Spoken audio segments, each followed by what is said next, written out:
everybody, Jacob Cole here. So yeah, let's do live lesson number 2. I wrote down some things from people's suggestions for today. Rudiments was one of them, so let's start off there with some rudiments. So I only really use a couple different rudiments. I'm a drum set guy, and really singles. Okay. So yeah, I thought I had my phone on airplane mode. That's weird. Hey everybody.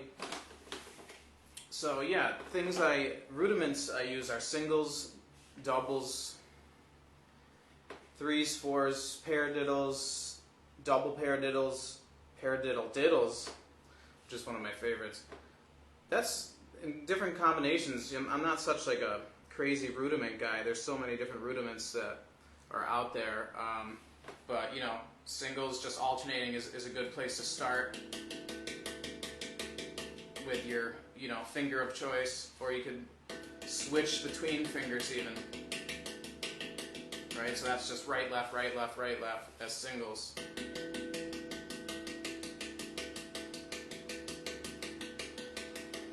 You can move on to the ding. I'm just using my pointers right now. You could use your thumbs, really any finger. Go on to the rim. I wouldn't use my thumbs on the rim, but you could. Use my pointers usually, or my middle. So you could do that anyway. Those are singles. And then doubles would be 2 in each hand. So what I like to do is split that. So that's middle, pointer, right, left, right, or right, left, right, left, middle, pointer. And so that's how I do my doubles.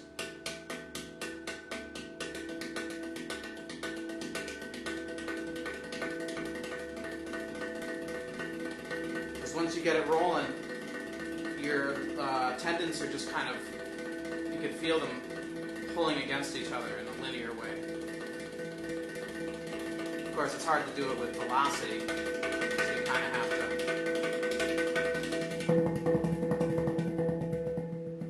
to. So that's middle, pointer, that's doubles. Threes, you could do however you want, really. I really don't use threes so much like that on handpan, I guess. But paradiddles, I definitely do. I think I have lesson number 6, I have a paradiddle video, a lesson on YouTube you can check out that talks about this, but real quickly I'll just mention it. Hello everybody watching. Wow, there's some people in here. Last time I went live, it was during the great Facebook outage of 2019. I happened to pick that very moment. So this seems to be working better. Hello. So yeah, paradiddles are right, left, left, left. Or left, right, right, depending if you're righty or lefty and how you want to start it. So, before I'm splitting it up between my pointer and my middle, you can do it with just your pointers on the rim going right, left,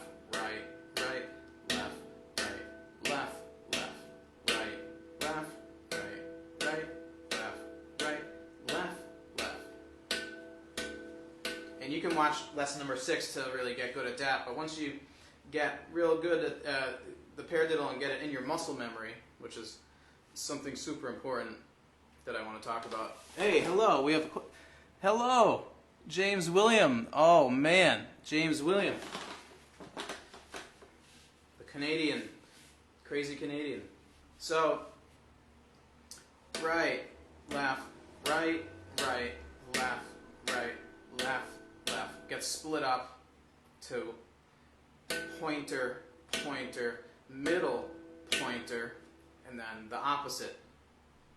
Left pointer, right pointer, middle pointer. So right, left, right, left,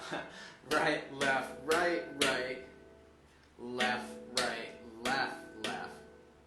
Because a paradiddle, you're splitting it up. Right, left, left, right, left, left, right, left, right, right, left, right, left, left, right, left, right, right, left, right, left, left, right, left, right, right, left, right, left, left.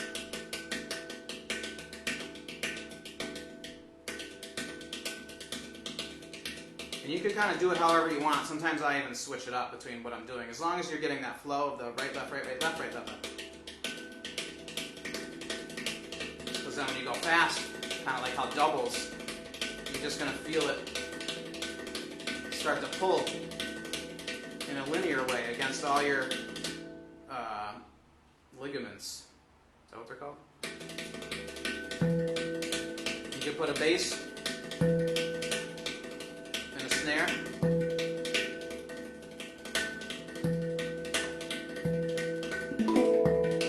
Put a fill. Put a harmonic.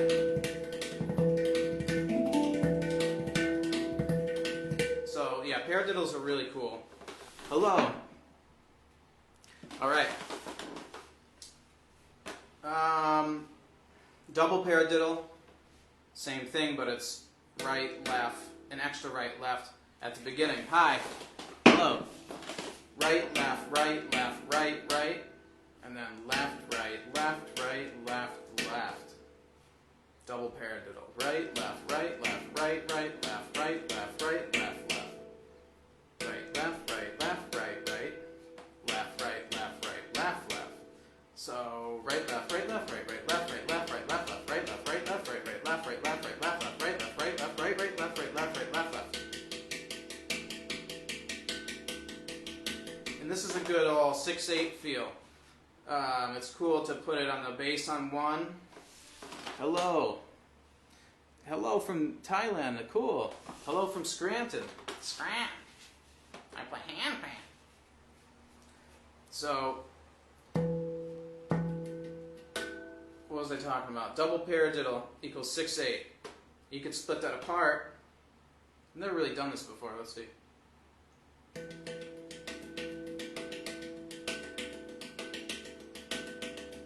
So it would just be the diddle there is kind of that split finger technique. Right, left, right, left, right, left. So it's right, left, middle pointer. Right, left, middle pointer. And then the opposite, left, right, middle pointer.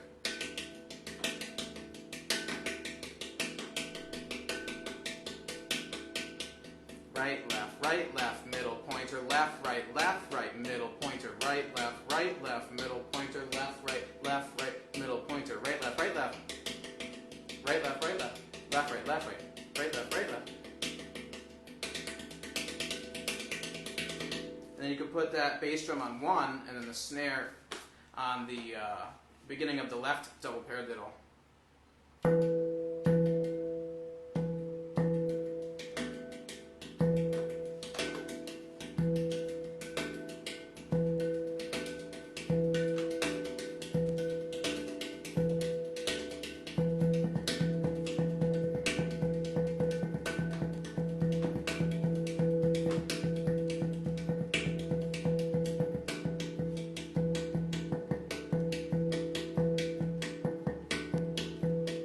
Okay, so that's a double paradiddle 6/8 groove. And then paradiddle diddle I like to do, which is right, left, right, left, left. Right, left, right, left, left. Right, left, right, left, left.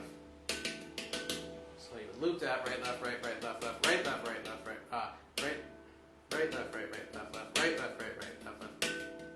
Right, left, right, left, left. Right, left, right, left, left.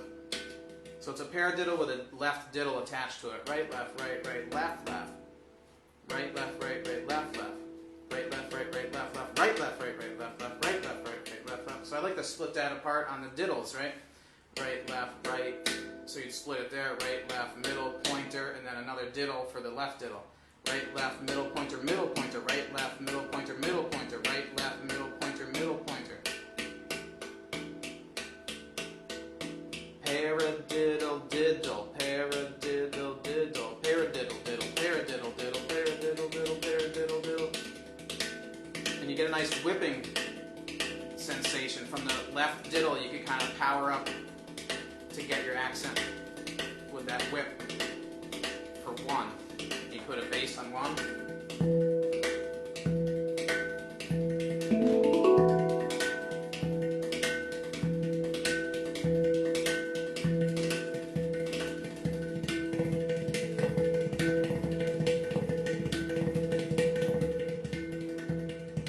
So once you get real good at it like that, it's just muscle memory, you're not thinking. So yeah, these rudiments, you know, a lot of them can be important. Like I said, I'm a bare minimum rudiment guy, you know. It's that what I showed you is pretty much what I use on the drum set as well. There's a lot more, you know, like James William, who was in here. I'm sure he knows a ton more because he's a snare drum guy. Hello, we have a message here, everybody. Will you upload this video on your page later? It's 00 hours 30 here. Oof. Sure. Yeah, I'll save this. Well, thanks for staying up late. Well, I have 10 people in here. Time to learn. All right, so that's kind of the rudiments I use. And then someone mentioned kind of incorporating beats from other instruments and stuff. You know, a simple way to approach a beat on a handpan for me is, you know, start with a chord, even just 2 notes, you know. Get this one.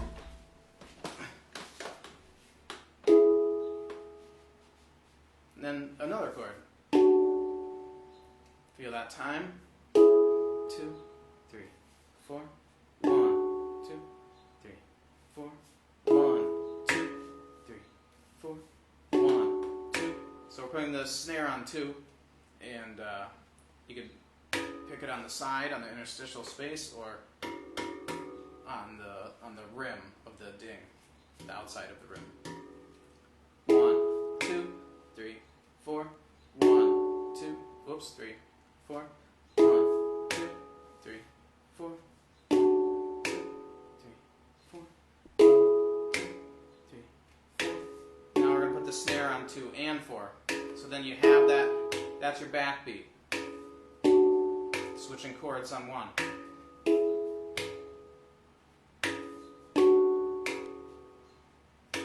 1, 2, 3, 4. 1, 2, 3, 4. 1, 2, 3, 4. 1, 2, 3, 4. Based on 3.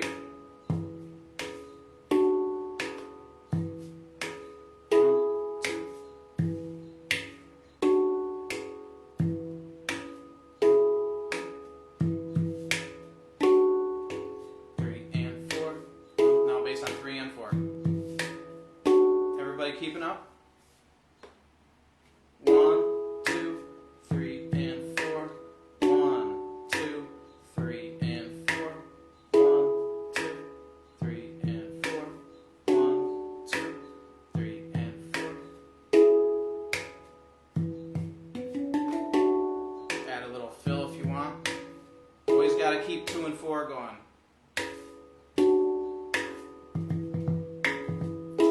Up.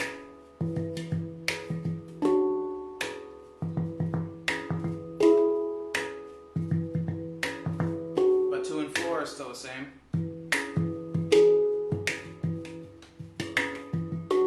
Even if you add ghost notes, still keep the accents on 2 and 4.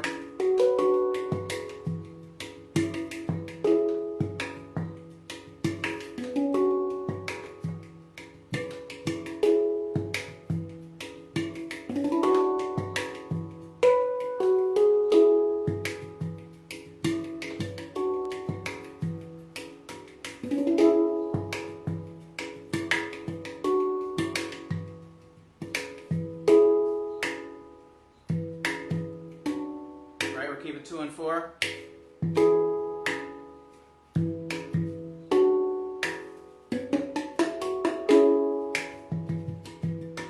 can move the snare to the rim.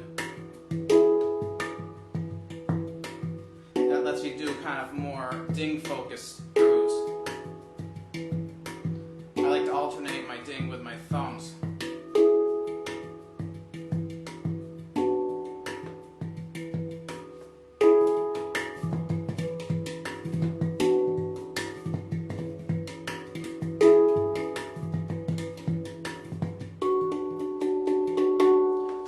you can also do some cool muting stuff with the ding, right? Practice hitting the ding and then instantly muting it. Now try 2 of those in a row.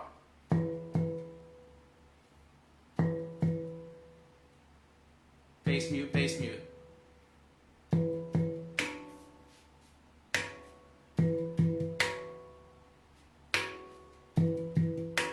2 and 4.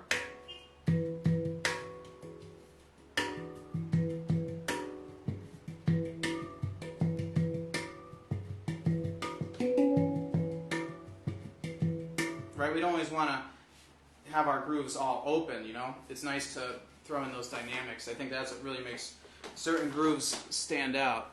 Love this part. Cool. Did I miss any? Can you scroll? No. All right. Wow, 13 people in here.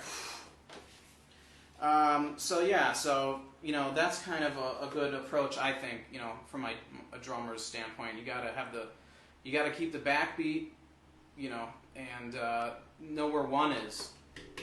You know, that's something I mentioned in my first live lesson, that it's good to practice with a metronome too. Okay. Hello, Deborah Eisenstadt. So, yeah, another type of beat, you know, like a drum and bass beat is something that I like to do on drum set, and applying that to handpan can be cool too.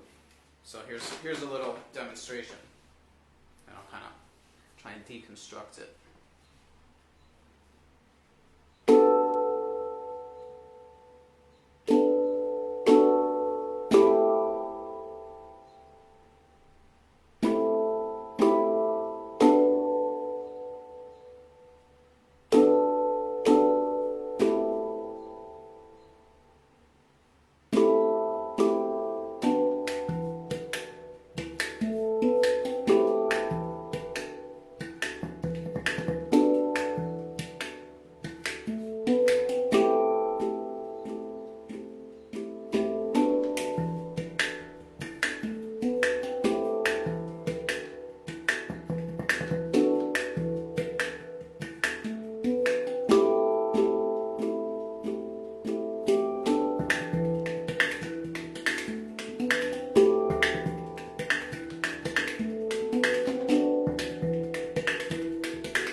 So, you know, you kind of can pick something like that. It's a little more intricate, but there's still that pocket.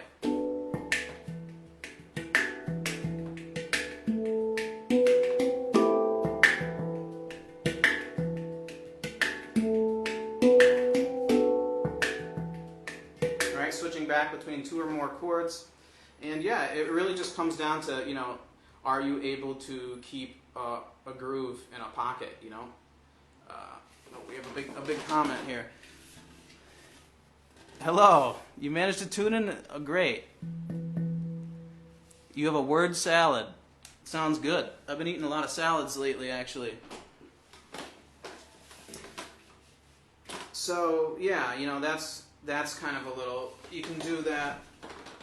Here's something, let's see. I was fooling around before on a Rav drum. You can apply all this stuff to Ravs and any tongue pan, you know, the YW pulsars, which are great.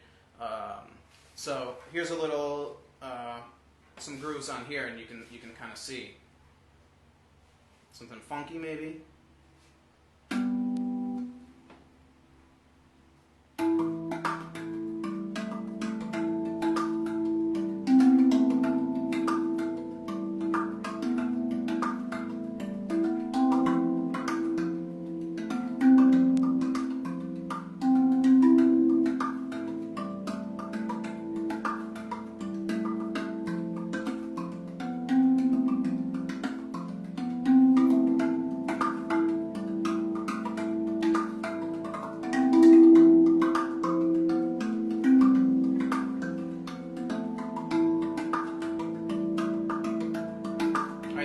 Shift between feels, slightly swinging things and playing them straight. You can do, I could do another drum and bass kind of feel on this. Let's see.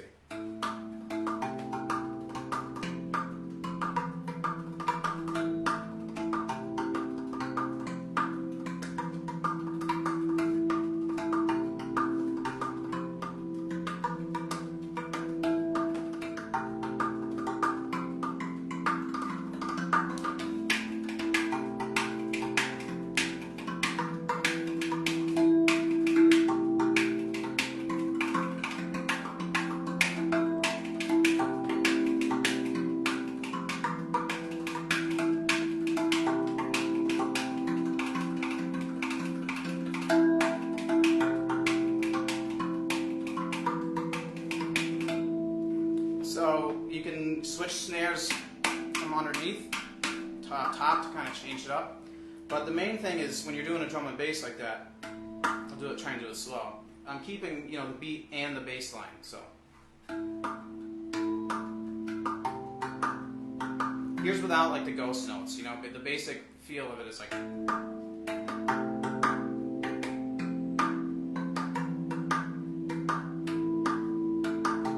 Yes. Also smooth chops, man. Thank you.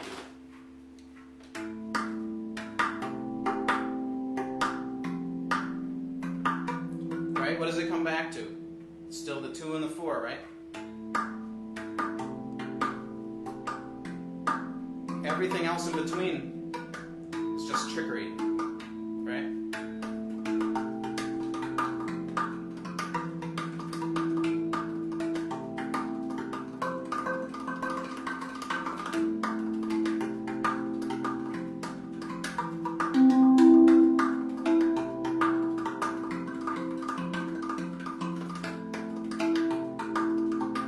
This stuff will help if you're practicing with a metronome.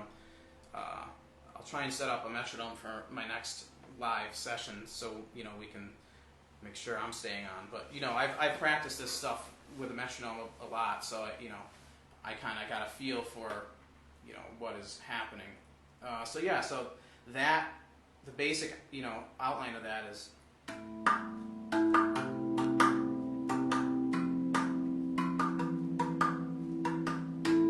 I'm hitting my ding. This is an A integral, by the way. If anybody has a RAV A integral, you know, I'm hitting the bass, bass, snare, bass, snare, bass, bass, snare. Oh, wait. Bass, snare, bass, and then the next note.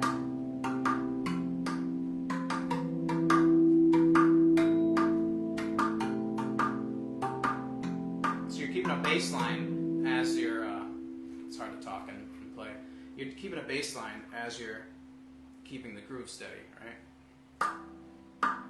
2, 3, 4.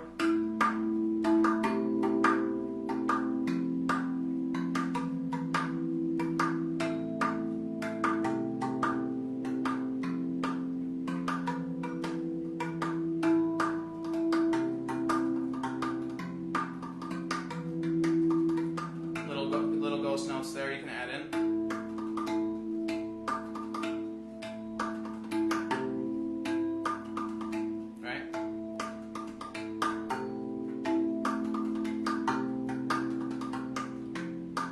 So what I'm doing is just in between, I'm doing alternating, you know, real softly, while still keeping the groove. That's the trick to playing ghost notes.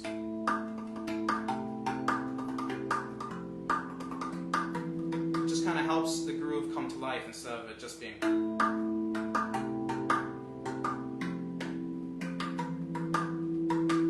It's good to start off a song like that way, really. You know, I like to start it off simple and then gradually build it up to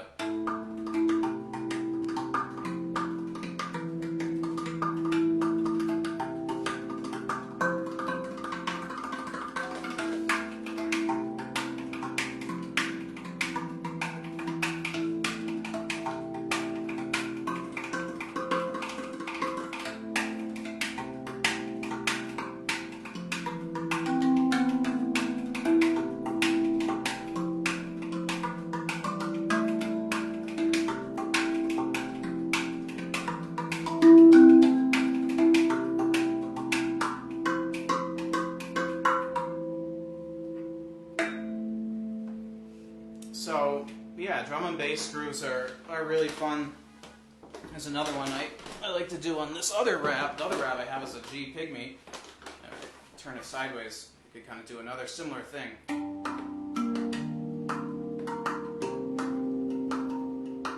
Right, so that's a bass line with the 2 and the 4. Hello, Rogue Chimp.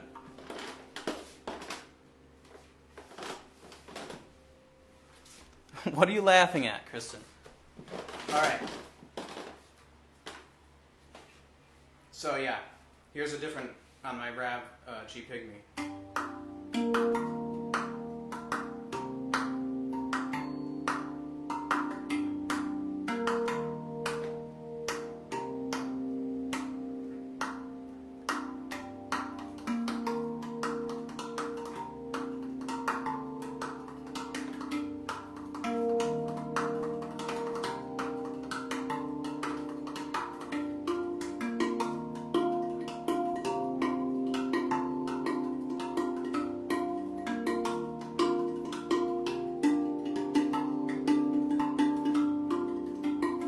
So yeah, you know, you can kind of apply these different grooves. Well, since I have this Rav in my hand, I'll show you a groove I like to do on this.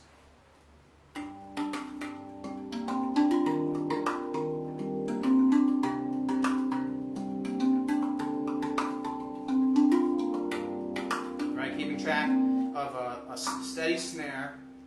So this is kind of a good formula to you know, come up with a song of your own or a groove, you know. Hello, I like fast too, sounds very good. Yeah, fast is cool, you know, but the trick to playing fast is mastering something slow.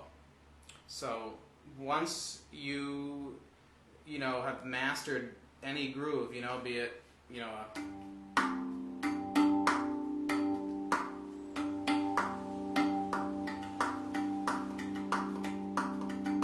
then you can start to, you know, speed it up because you have it in your muscle memory. So this groove, you know, it has a steady. Let's see.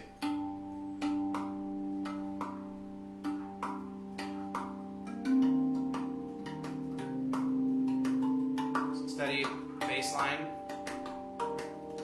with a snare.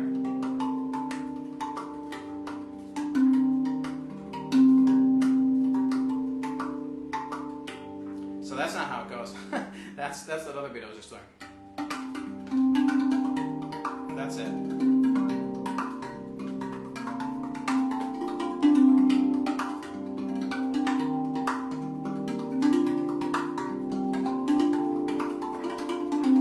And for the Rav drums, I like to use my thumb for hitting those, you know, the bass line.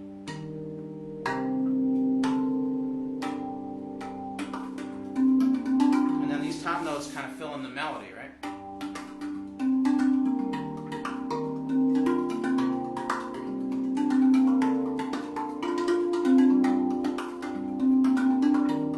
So this note is signifying 1, right? Whenever I get to here, we're back on 1.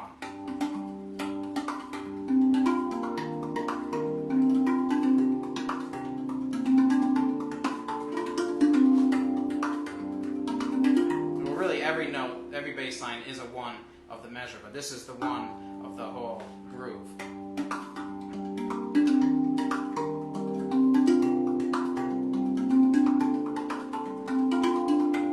And this can be applied to, you know, any different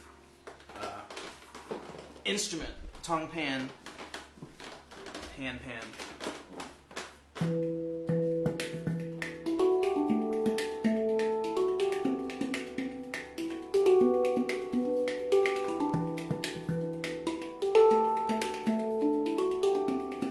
Done this before ever, and you know, you see it's already, it could be a new song, who knows. I just kind of took that formula that I was doing over on that and applied it to this different scale, and you know, you have something new and interesting.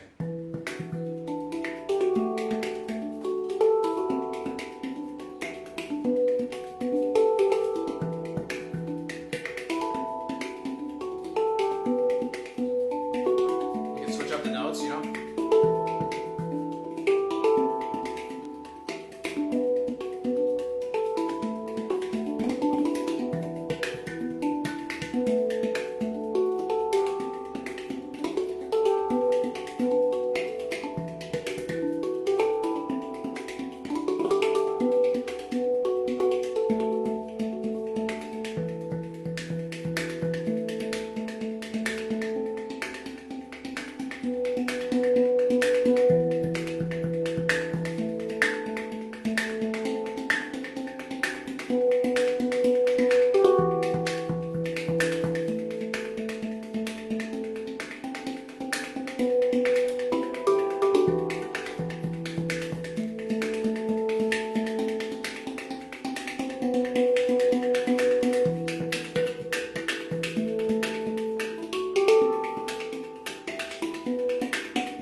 key if you want. You could do whatever you want. It's really up to you. Hello. Thank you. So yeah, you know, a lot has to do with how you want to make the groove feel. Either is it on the swing side, or on the straight.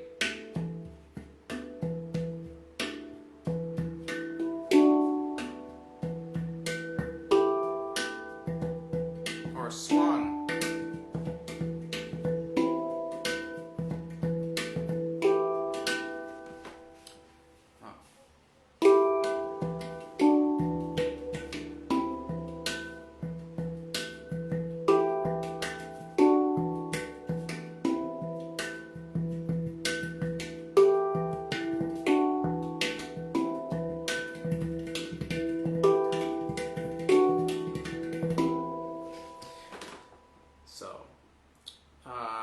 We know that song, right? Anybody?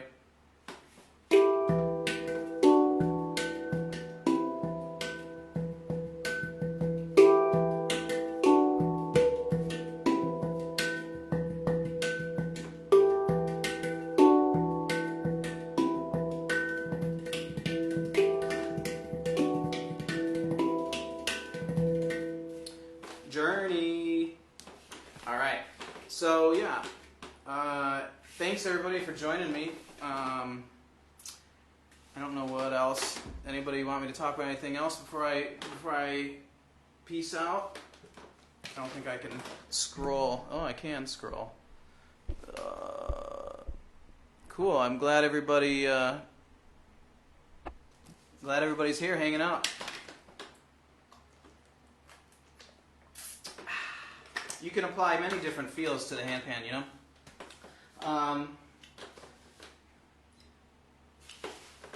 Afro-Cuban, you know, like you were doing here.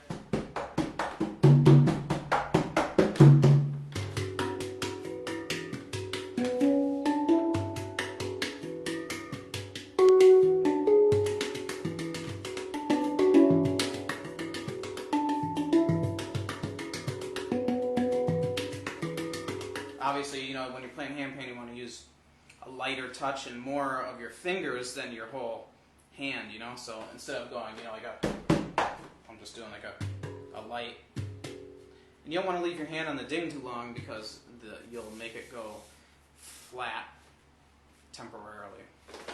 Hello. Can't thank you enough. Thank you. Happy to you know, share what little knowledge I have in here with you. My teacher always told me, Jamie Haddad, great percussionist, played with Paul Simon, if you could just master one groove, you'll be set. One. You gotta master it. You gotta own that groove.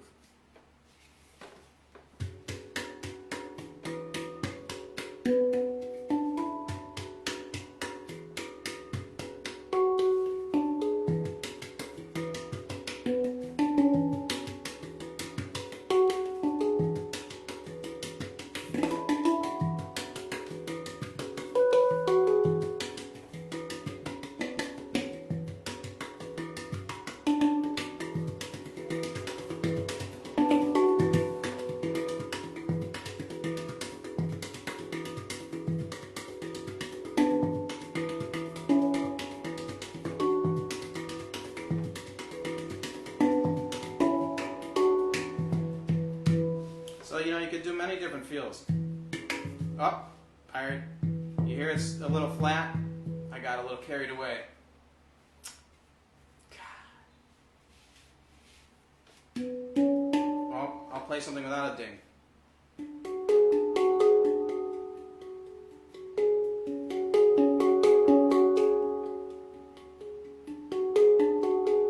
So I'm just picking 3 notes and arpeggiating them.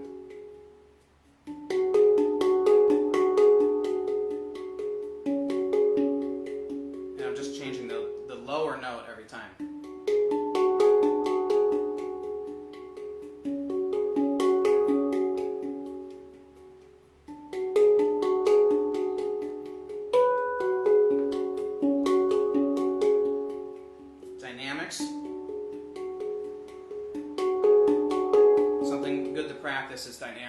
So everybody know what dynamics are? You? Do you know what dynamics are? So dynamics are playing softer to louder.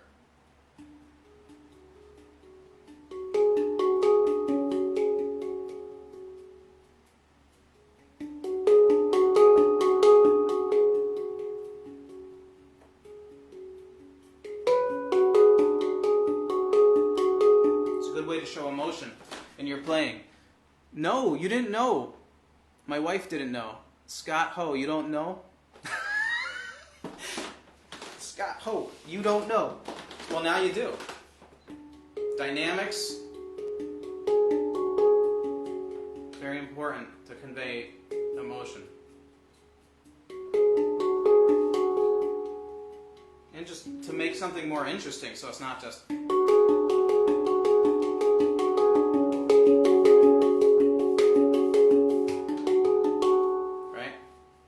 You know, that can be cool for sections. This reminds me of that Zelda song. Anyway. Alright, the ding's probably back by now. Even though this pan is little flat all around. It's on. Could use your help.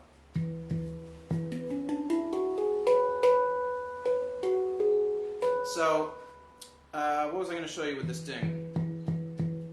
Why did I need it?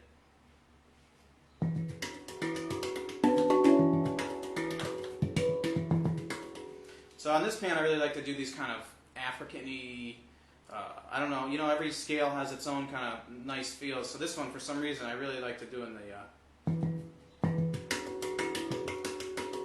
kind of that Afro-Cuban-y thing.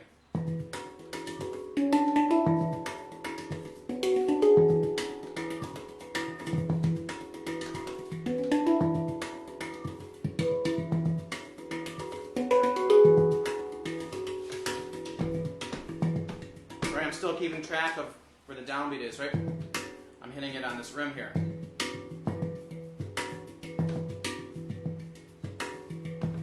It's not 2 and 4 though, right?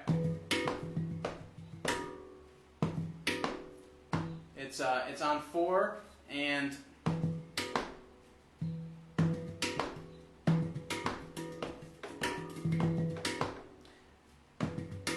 that is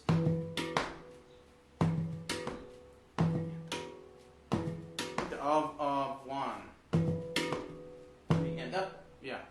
The of 1 is the snare, so it's kind of anticipated. It's almost on 2, right? Yeah. So that's what's happening there. It's still, you're still feeling the 2 and 4, right? But you're putting the 2 a 1/16 earlier, and then the 4 is still on 4. Do-do, ga, ga, do-do, ga. So that's kind of the basis for this. With all those fancy ghost notes, this is what you have.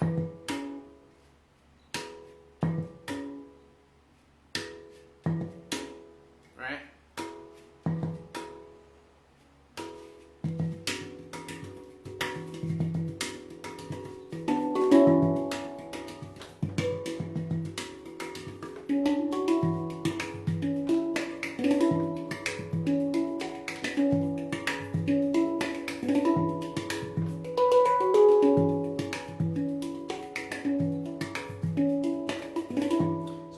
Incorporate harmonics into the grooves, one-handed harmonics and two-handed.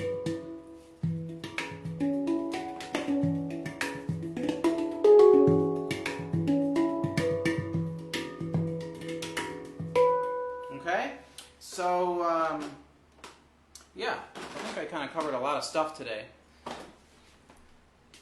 What's arpeggio? Oh, my wife is asking questions.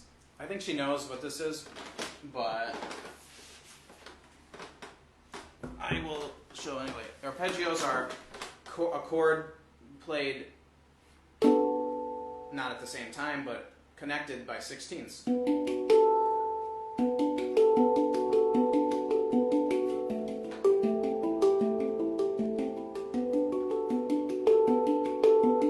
pick 2 chords. Usually, if it's on the left side of your pan.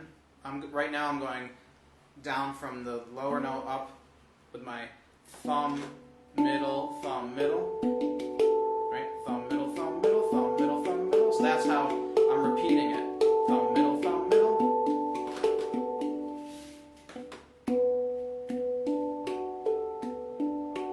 And that's an arpeggio of that chord, right? And then on the other side is another chord. And we'll do the same thing with the opposite hand. Thumb, middle, thumb, middle, thumb, middle.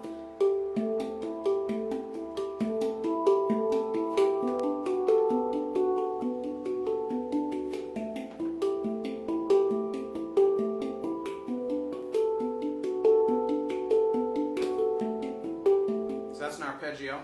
You can do it going down.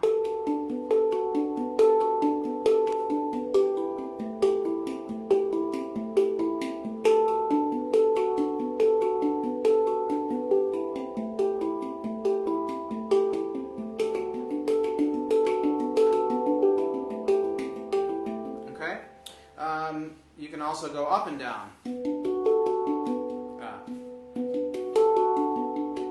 When I'm doing this, I like to go thumb, middle, pointer on the way down, just for the top part. Thumb, middle, pointer, middle, thumb, middle. Yeah. So these 2 top notes, I'm just not using this thumb when I go down. And when I'm going up. On this side I am though. So really it's whatever works for you. Dynamically.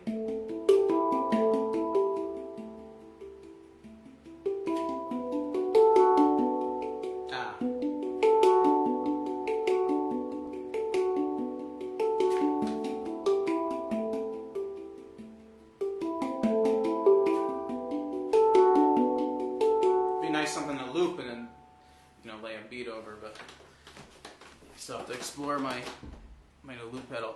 So I hope everybody had a good time. I see we're dwindling now in people, so thanks for chiming in here with me for live lesson number 2. I know most of you are probably handpan players, so thanks for being here, everybody. I hope that some of this helped. If you want to see any other instruments, drum set, or what little tabla I know, but definitely applying these other instruments to handpans is a cool way to approach it, I think, and you always get kind of new things happening. So try it. Try experimenting with some grooves that you like to do on maybe a djembe or something, a cajon. But obviously you have to adapt it, so you don't want to play it at the same velocity that you would play on a djembe, right, or a cajon, but kind of adapt it to be appropriate and not injure the instrument. So thanks for joining me again, and have a good night or morning. Until next time.